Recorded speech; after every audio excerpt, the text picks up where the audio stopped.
Okay, so for this one, I'm going to start with the points that I have that are defined. So I know f of 0 is 0. I'll go ahead and draw that.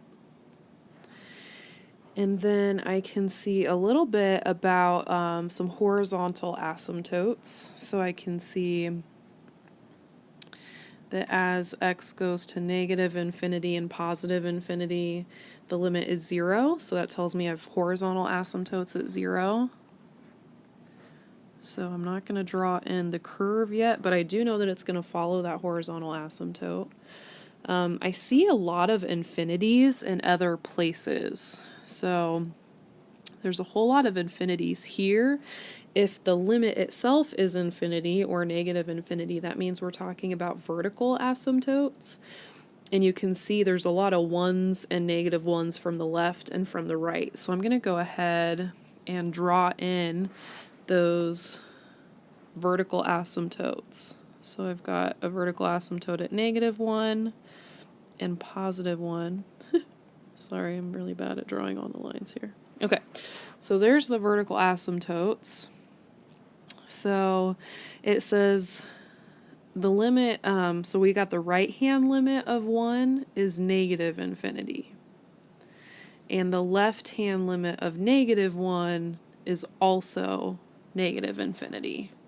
So I know that we're going to have the graph approaching the asymptote here and approaching it there.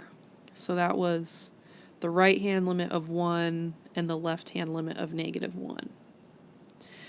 I know that my left-hand limit of +1 and the right-hand limit of -1 are both positive infinity. So up here, I know that it's going to follow the asymptote like that and follow the asymptote like that. So what I can do, since I already have that blue point right there, is I can go ahead and make like a U shape right here. Have it connect to that blue point and come back up. And you can see I've drawn part of the curve and I have made it follow those asymptotes like it's supposed to. So I took care of both of those. Those are done.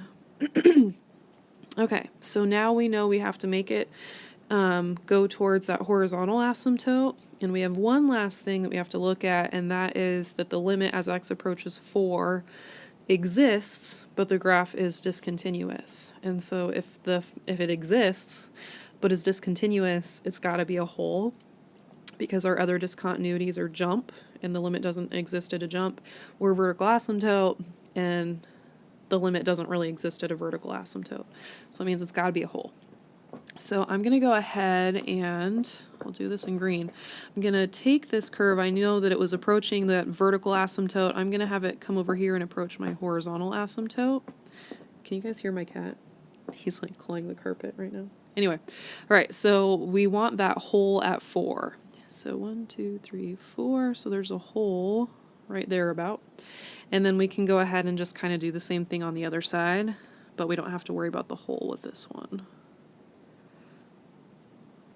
So it follows